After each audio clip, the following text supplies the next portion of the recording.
Starting your own private counseling practice as a Christian mental health professional is a remarkable journey of both faith and entrepreneurship. This endeavor not only allows you to integrate your Christian values into your therapeutic practice, but also challenges you to navigate the realms of business and legal requirements. Begin with aligning your personal vision with your calling.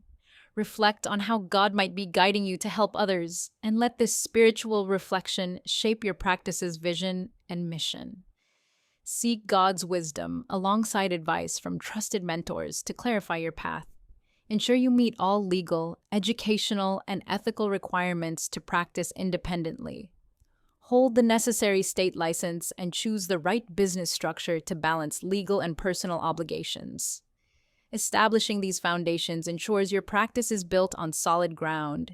As you embark on this journey, remember that God accompanies you every step of the way. Stay committed to professional excellence and faith-based compassion in every interaction, holding steadfast to your ethical standards.